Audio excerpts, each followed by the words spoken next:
Hey y'all, welcome back to another episode of Couch Conversations. Today we are going to get deep and we are talking about something that nobody ever wants to go through, and that's heartbreak. So let's get into it.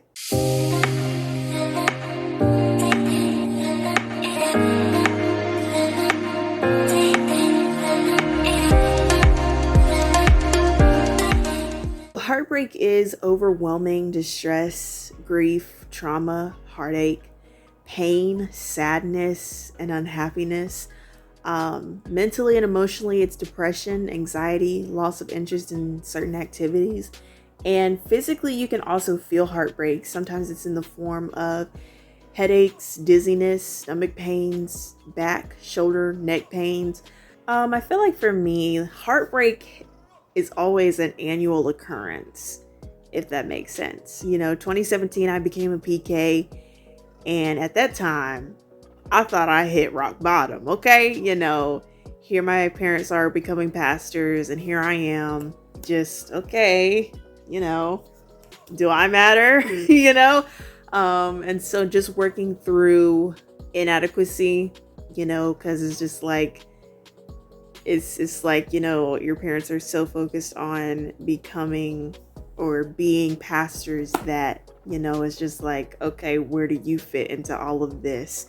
And so that was kind of where I was in 2017. And then 2018 was when the hurricane in our city hit. And that's when I definitely realized that life would never be the same or never be normal again. And then, of course, in 2019, my surgery, that was one of the hardest personal, physical, mental, and emotional challenges that I've ever faced in my life. And then on top of that, to go through loss that same time frame, the loss of my grandmother, I was shattered. And that was another point in my life where I hit rock bottom. I never wanted it to be that soon, of course. And it crushed me, on top of getting surgery 2 days after that had happened.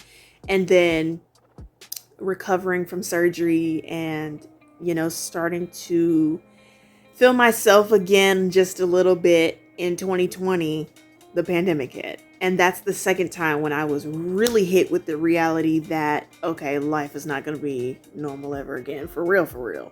And then 2021, the fourth quarter, that was really just, 2021 just had so many emotional fluctuations. It was a hot mess. And I really that year was a finding myself type of year. And then this year, one of my best friends moving away. And that was the first time I had to navigate through a change like that because,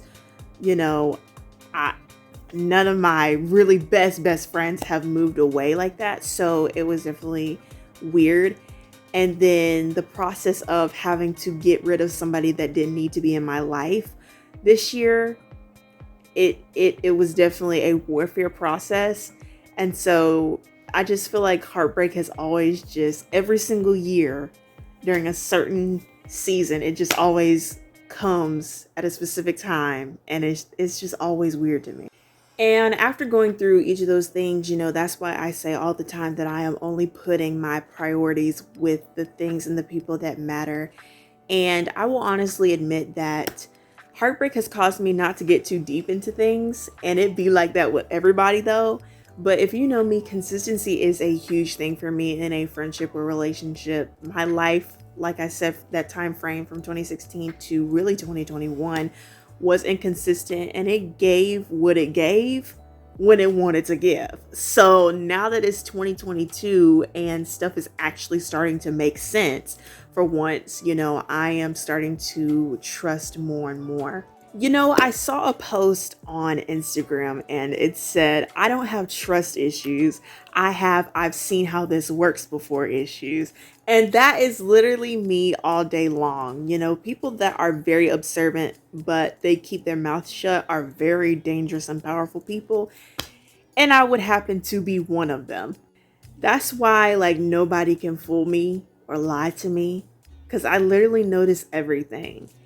And even if I don't know, people trust me enough to snitch and tell me stuff. So no piece of information is left behind. And that's another plus when I make legit comebacks that nobody can argue against.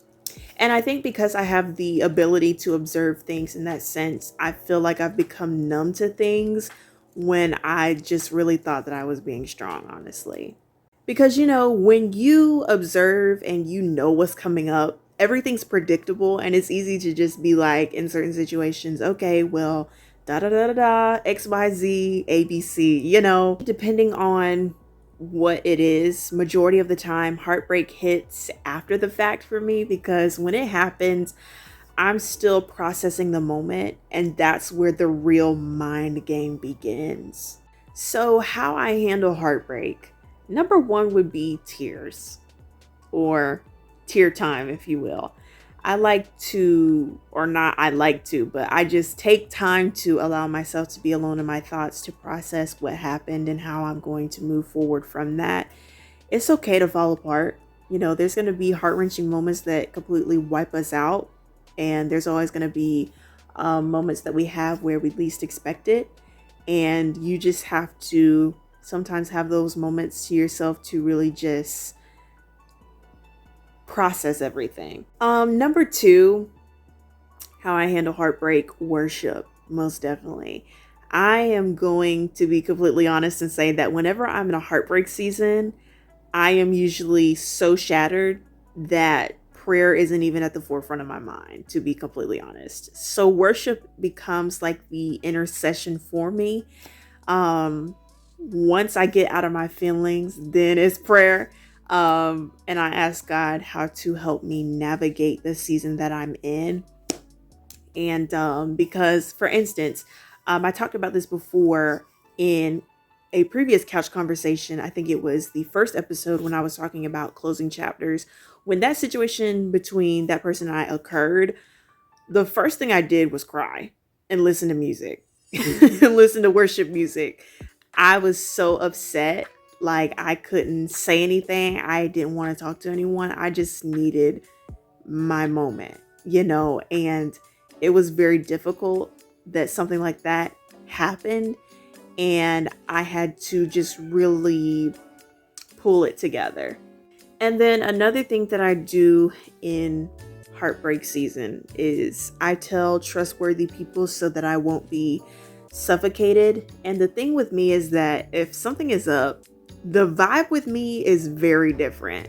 And I tend to get quiet and I stay to myself, which is why my friends never let me stay down for long, because they know when something has happened, because they know when Cookie is not okay when I get quiet and I am not, I got a certain tone and things ain't a-okay.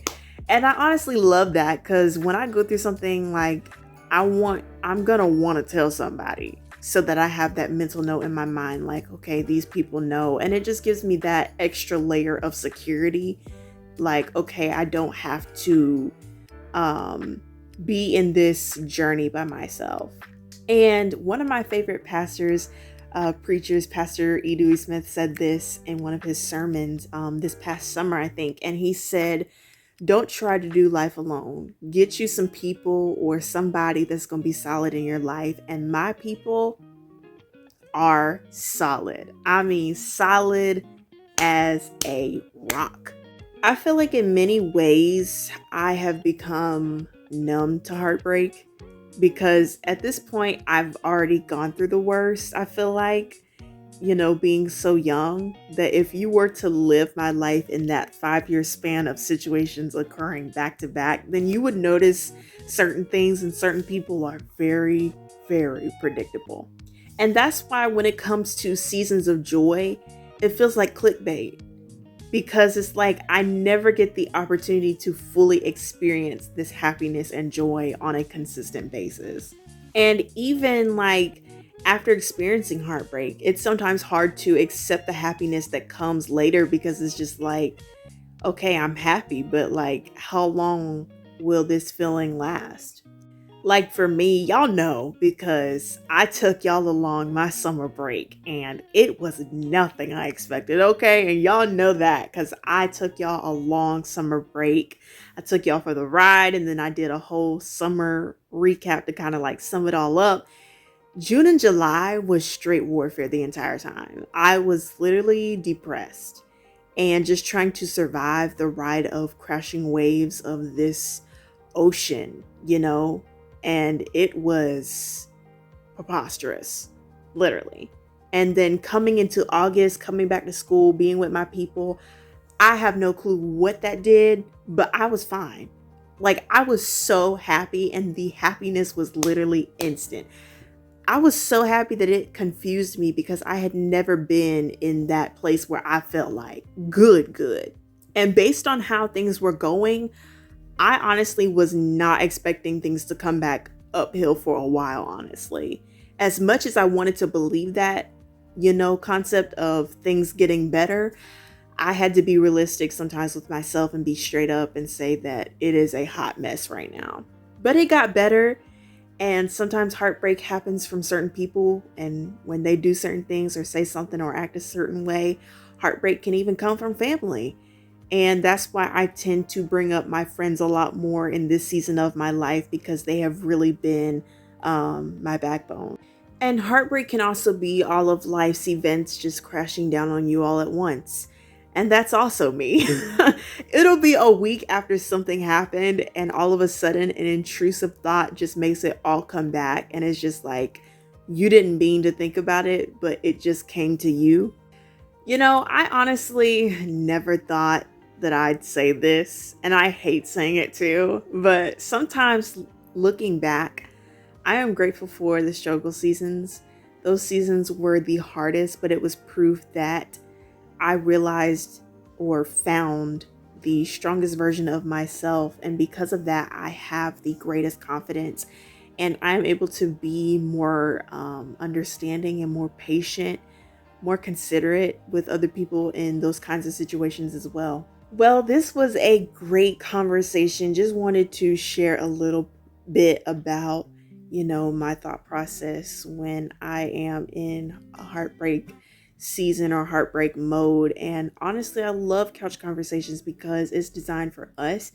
It's relevant to what we are experiencing as teens, and it's just something that we get to relate to, which is very much needed in this season of our lives. And with that being said, be on the lookout for the next couch conversation that is set to be uploaded next month, January 2023. And who knows, I might give y'all another couch conversation episode before the year is out. Right now, we've got one set in stone for real in January 2023. But who knows? It's holiday season, the gift that keeps on giving. I could give y'all a gift, which could be another couch conversation episode before the year is out. So you never know, but we'll see. But thank y'all so much for watching, and I will see y'all later.